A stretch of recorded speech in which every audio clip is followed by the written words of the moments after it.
taking an unconventional look at stocks, property, bonds, economics, and more. This is the Total Money Management Podcast with Steve Moriarty, Tom Hill, and Jacob Senior.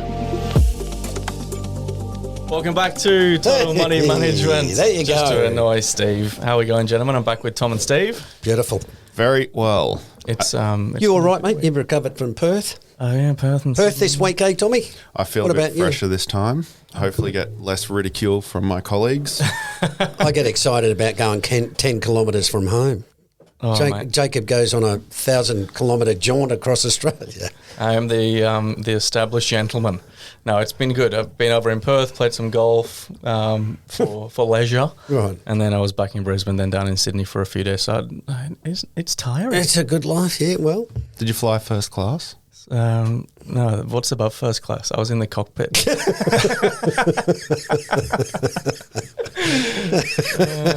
You're in the lug. Anyway, let's help the poor strugglers out there who, just trying to invest money and make a few quid. Get through it. What do we got, fellas? What do we got? Well, the big issue this week is the Fair Work Commission raised the minimum wage by almost 4% on Monday. Woohoo! Woohoo! So We're in the money, folks. what do you We're in the reckon- money. What do you reckon, Steve? We can expect a bit of a bounce for the economy. Everyone's got a few more bucks for Doritos. Almost as much as inflation. Almost, yeah. Almost pay for the Doritos. Have you seen petrol prices? Jesus. Yes. Man, sorry to use the Lord's name in vain, but wow. Didn't I have just, these earlier, I think I told you guys I bought my son a car, right? You did? Yeah, and stop going on about of course, he hasn't got a job, right? So I'm paying for the car, Just the added to the insurance, the fleet. rego, everything. And I give him some pocket money. And then I said, oh, look, I'll give you a bit more pocket money, mate, because, you got to run the car.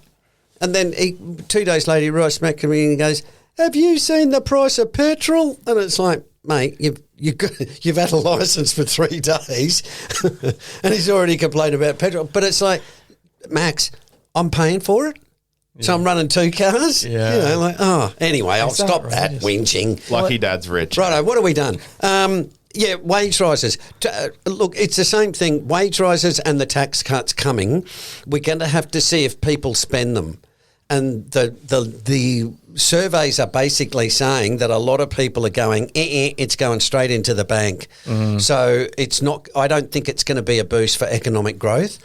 The Treasury forecast in the budget was that this year's growth would be like 1.5%.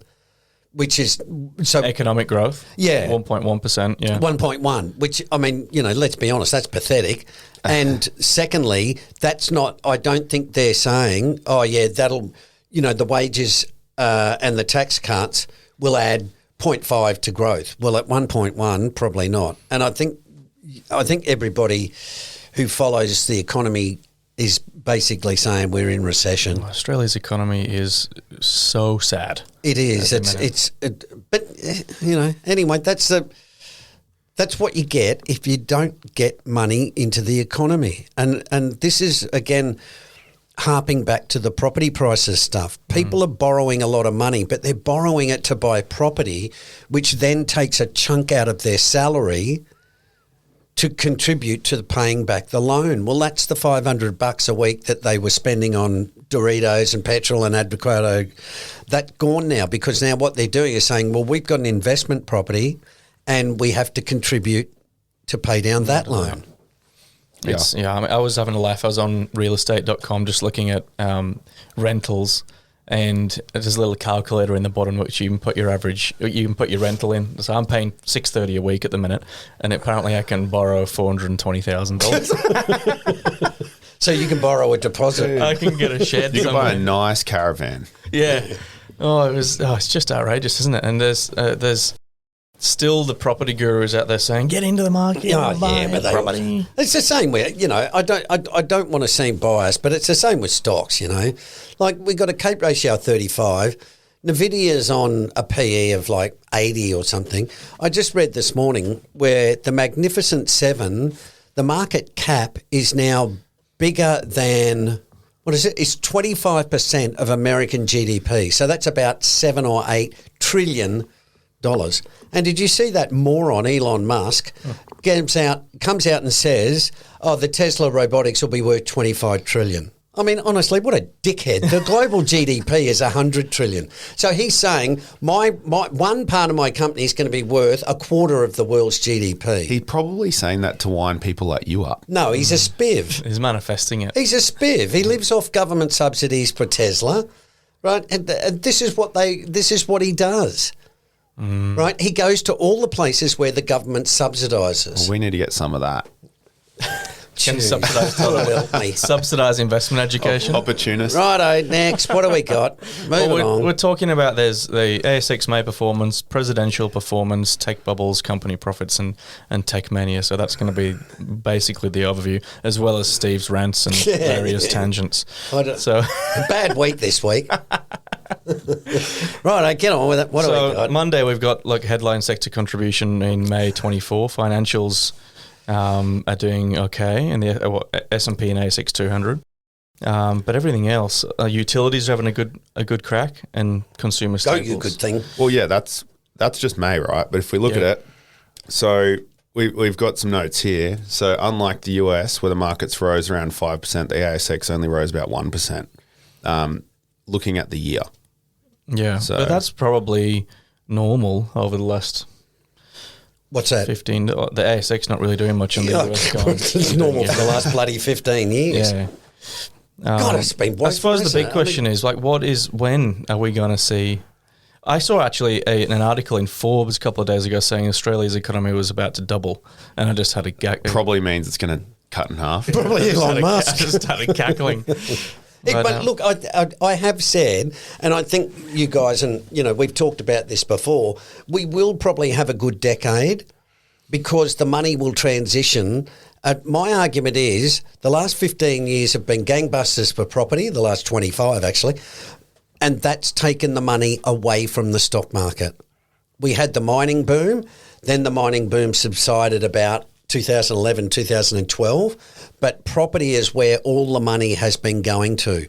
And I think even on the last podcast, I said that CBA's loan book is 60% residential mortgages, which means business is not borrowing much. But business are not borrowing much because everybody's buying property and therefore they're not spending money. Right? Do you see that connection there? What are the normal ratios? If 60 is really, really high for residential property, I have no context. The US is about 20%, right? Oh. So, see, you think about this, Tom. You've got 60% of your money in the residential property sector. The risk management, that is absolute bullshit that they've got 60% of their loan book in residential property, right? The risk on that is huge.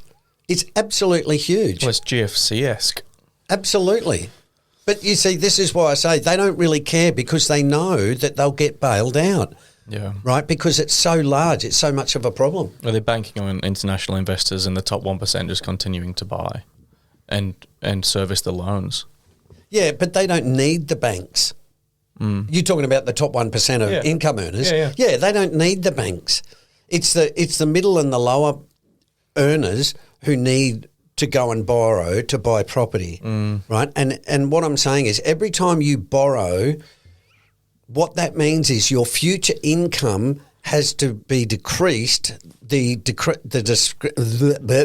discretionary part, because if you borrow 10 grand and I say, well, Jacob, you've got to pay me $200 a week, that's 200 you're not spending elsewhere. Yeah. Now, regardless of you saying, yeah, but I've got a property, it's like, yeah, that's good for you, but you're not spending it in the economy. And that's why our economic growth is weak, because we've got so much debt, everybody's paying back the debt, right? And there's less people go, okay, well, we won't go to the restaurants. No, let's cancel Netflix and blah, blah, blah. So you've got to make a choice of what to do with what you got left over. There's an interesting point. Sorry, Tom, to jump in here, but just before my goldfish brain forgets it, in this week's The Week That Was for the subscribers, which is free if you haven't subscribed already, was Steve, you were talking about how you don't see the people in the cafes and you don't see the people in the towns and buying things in shops and things like that, because you only see the people that can afford it, but those that can't are sat at home.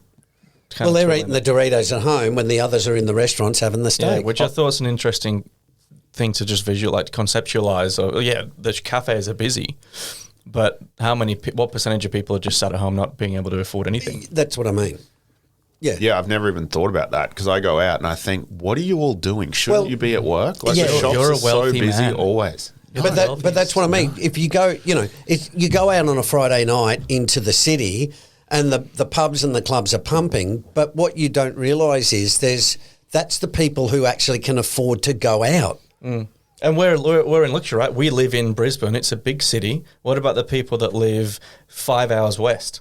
Yeah. In the middle of nowhere. They don't have the luxury to buy $1 million, $1.5 million house in a city. Absolutely. Or pay $630 in rent. So like they're the people that we don't see because they're just not here. Yeah. You see it a lot on Twitter, which is people are saying, the argument that economic growth is low or inflation is too high, and they show pictures of people in, restaurants and stuff. And that's what I'm saying. What I'm saying is you look at it and go, oh, these places are busy. And it's like, well, yeah, but there's for every 10 people that's in the restaurant, there's 100 sitting at home who you don't see. It's like survivorship bias, right, in the market. When they say, fund managers, deliver this, what you have to do is say, yeah, but what about the 5,000 fund managers who failed and are no longer counted? Yeah. That's Taleb talks about that a lot. Yeah, that's what I'm talking about. It's you have to if you wanted to be real, you'd have to say, well, hang on, no, there's not 5,000 fund managers, there's 10,000. It's just those 5,000 didn't make it, right? But when they drop off, you don't count them, and that's what I'm saying. You look at the restaurants. Well, of course they're going to be full because they're the people who know they can afford to eat there. Or they're making bad life decisions and they can't eventually afford to eat there.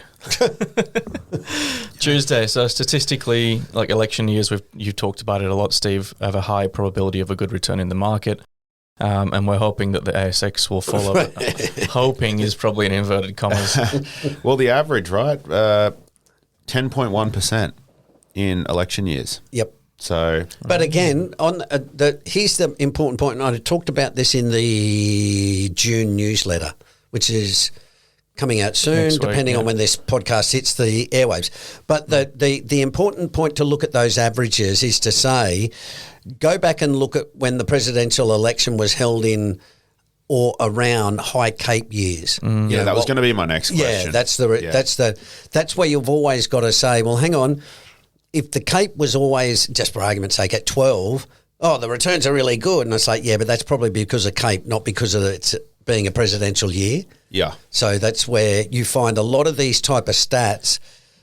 As soon as they say average, you have to say to yourself, show me the probability distribution, right? Show me the range so I can look at those individual years and go, oh, look, it's fallen 4 times out of 20. Yeah, but those 4 times is when the Cape was 25 or 30, right? And you can go, okay, it's 25 or 30. Okay, well, you probably get that result rather than a really good result. Yeah. Well, like I've noticed it, even probably the last sort of month or two, the market's absolutely got a lot more volatile. Like there's obviously a lot of talk about NVIDIA, but even just the ASX, and which we're obviously trading with one of the strategies, like we'll have a week where it's done really, really well, and then we'll give back some of those returns the next week. And there's just a lot more happening at the moment. We're getting more volatile because we're getting closer to the presidential election, and because the election's going to be close, but because there's a large difference between Trump and Biden. Do you know what I mean? You're dancing really close to the door because you think, oh, well, I need to be able to get out of here quickly. Yeah. You see Hunter Biden's been convicted now? Yeah. His son? Oh, he's been a bad boy. Don't do drugs, kids. I've absolutely not. Or own, what was it? Unlawful ownership of guns. Of firearms, yeah. Isn't that their right? What's a couple of machine guns between friends? He'll get a slap on the wrist. Aren't the guns their rights? On Wednesday, we've got an interesting chart here. Again, the week that was is free now, so please jump on, grab it. You can kind of check what we're talking to at the moment, but it's basically a picture of a stock market bubble. And officially, the environment we're in right now is larger than the 2000 tech bubble. Yep. So not as volatile on the way up, which is interesting. Well, it's typical, right? This is something we've been banging on about for a long time now. But high P ratios or Cape ratios mean investors are very excited about future growth rates. Yep. And the conversation, shifts away from the actual earnings and the actual value. The fundamentals, Tom. Absolutely. Fundamentals. Well, I know we touched on it a few episodes ago, but the fact that Nvidia is worth like 2 Australia GDPs. Yeah, it's crazy. It's ridiculous. But that's what you see in the sort of standard market cycles now. Like if you go back to 1929, the Cape was at 29 or something. But the market had gone gangbusters from 1920, right? Why did it go gangbusters? Because everyone borrowed money and bought white goods, right? Because there was like, wow, they've got this thing called fridges. Everyone went and bought one. That's what went on. When you look at the GFC, from 2003 to 2007, the US market went up 100%. Right, from 1996 to 2000, right, it went up 100%. So when you see these huge exponential changes really quickly, that's where you've got to be concerned, because what I was saying before is you can have a long bull market, but it can be quite good. The thing you really got to look out for is when things go parabolic really quickly. Yeah. That's when you get a problem. And that's why I'm concerned about property, because since the COVID, the major cities have risen 40 to 50%, right? And what I'm saying is that's not the way property goes up 10% every year. That's really exponential for property. But because it's been, going well for so long, you get used to it, right? It's like, oh, Jesus, it only went up 7% this year. It's like, mate, that's well above the average. Yeah. But you get used to it because you say, yeah, but it went up 40% in the last 4 years. Yeah, I mean, for supply and demand in property at the moment, particularly in Sydney, I was reading something yesterday that there's been a 42% decrease in new homes being built in Sydney. So, like, if that's not a supply and demand issue, I don't know what is. Yeah, demand is crazy high. Yeah. And the trouble is, like, again, touched on this a couple of episodes ago, there's such a high percentage of people who are paying cash for these things. It's just hard to see that property is going to fall. Yeah, there's a couple of things there. One is, firstly, it's immigration. There is supply and demand. But if you follow the leverage cycle, and I'm going to talk about this in a masterclass that we'll organise about, if you understand the leverage cycle, you get to realise that a lot of stock market booms and a lot of property, particularly property booms, are leverages. It's just more and more borrowing. And like stocks, when you're looking at it from the top, you can't see the where it turns over, right, and falls down the other side, because the way the markets work, they don't give you a signal to say, oh, gentlemen, we're going to have a nice gentle decline here, right? You don't get those signals. And that's why it's a surprise to investors. But what you see in the former property bubbles is in the leverage cycle, you get a dose of news which freaks people out. And then it starts falling, right? It's a matter of breaking that irrational exuberance. But when you're in that irrational exuberance, you're using all types of fundamentals. Oh, it's supply and demand. Oh, it's immigration. As I said to you. Olympics. 5 years ago, it was land planning, right? Oh, there was land planning restrictions, right? But no one wants to talk about that anymore. Like you say, Tom, in Brisbane, it's the Olympics. Well, okay, first of all, it's 8 years away. Secondly, no one has produced any correlation which says, oh, well, if you build near the Olympics, you'll make a motta. I mean, seriously, it goes for 2 weeks? It's a one-time event. Well, what's that going to be like in 2036, 4 years after the Olympics? People are going to be going, oh, mate, it's, the Olympics Well, is... the theory is the infrastructure, so more bus lanes, more travel. A lot of investment in Brisbane. Go and have a look at the previous places that have held the Olympics.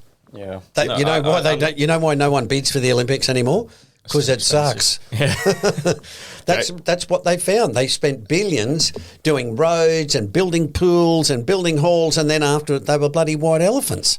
Yeah. No, I'm not fully convinced that that's a. We're not authorities on this by any stretch. No. All I'm saying is we're just suckers who trying to get a house and it's just running away. Yeah. But that's why you've got to be a little bit contrarian by saying, hang on, does that argument work? Right?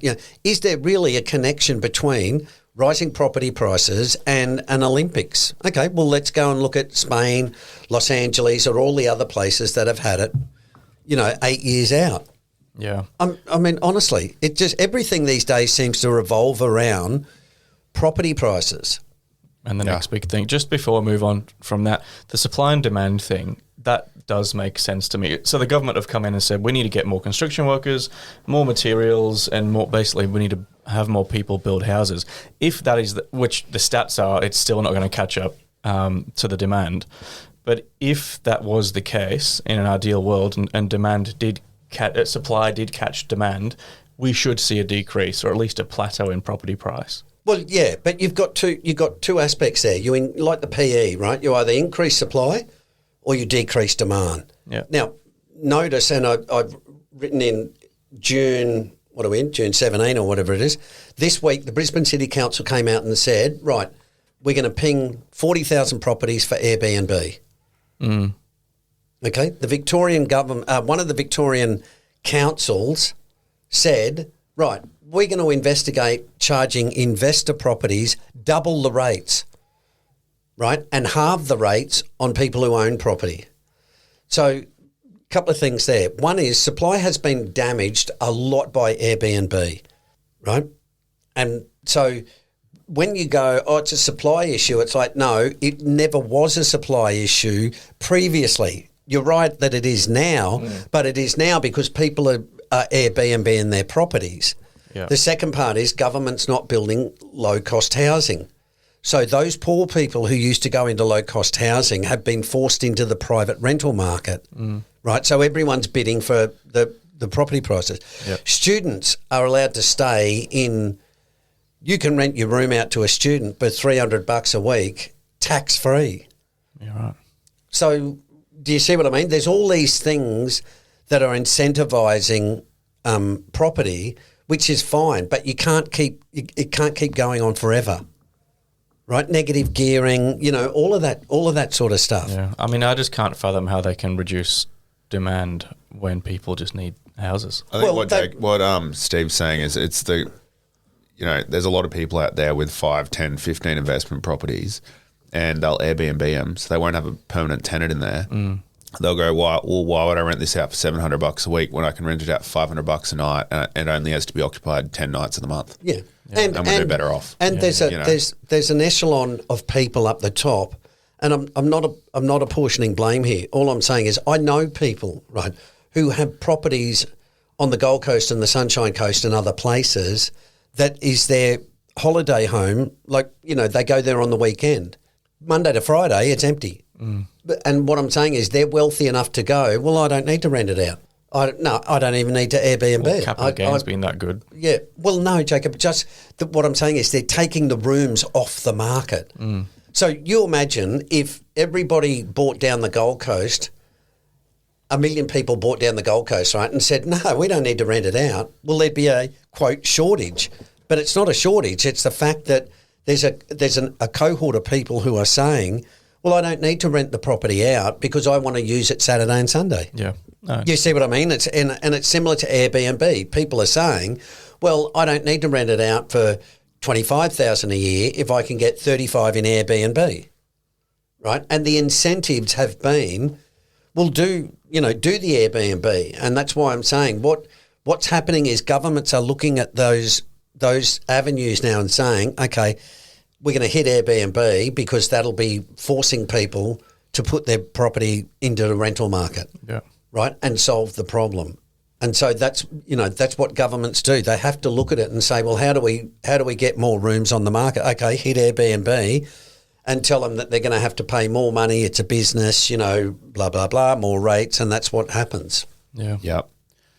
On Thursday, we've touched on company profits fall in the March quarter, and just a bit of a statement here and a friendly reminder that in order to pay dividends and grow the overall capital value of a company, you have to make profit. And that's where weak economic growth, trade deficits, low government spending, and consumers reducing their spending is unhelpful for stock market prices, right? Yep. Although that hasn't really been a focus. To your point earlier, it seems to be about a story. Obviously, in the dot-com bubble, it was the internet. at the moment it's AI. Yeah. But That's mainly in the US too. Yeah. Our AI's done, our infotech, I think, has done all right for a while. That's why I say you really look at the US and you know, then Australia just tags on behind it. But a lot of countries do. Yeah, I mean March quarter's generally a little bit lower anyway, right? Got after post Christmas and seasonality. Yeah. But I think it's good to keep an eye on. Well, Friday is the entry is NVIDIA, Apple, and Microsoft, right? Are now bigger than China's entire stock market. That's ridiculous. But see, I can tell you guys, that's what it was like at 99, 2000, right? There were companies that were .com, didn't earn any money. There was that famous one where these guys started a company and they went, we're not going to do anything. We're never going to earn any money. And, you know, like people were buying their shares. It was just, you know, it was just ridiculous. But that's what happens, right? That's like the, was it GameStop or something? What happened a couple of years ago where... It's happening again. It's happening again. Is it? Yeah. Roaring Kitty with GameStop. Roaring Kitty's going nuts again. Yeah. You blokes said no. You boys like Bitcoin, don't you? You'd bully us. Oh, yeah. Diamond hands. I can't get ridiculed anymore. Oh, my God. Oh, dear. Righto, bonus. Have we got any bonuses or something? Yeah, we've got a bonus. Whichever way you want to measure it, the US is way too expensive. It's not a bonus. That's a staple. Yeah. We've we said talk that about every that week. 5 minutes. Yeah, but there's 3 charts. History rhymes. It might be a long and slow decline, but whichever way it goes, we don't know when this bubble's going to pop in the US. It could be a sharp shortfall, or it could be a long slow decline, but it cannot sustain at the level that it's at right now. And 2025 could be an interesting year, I think.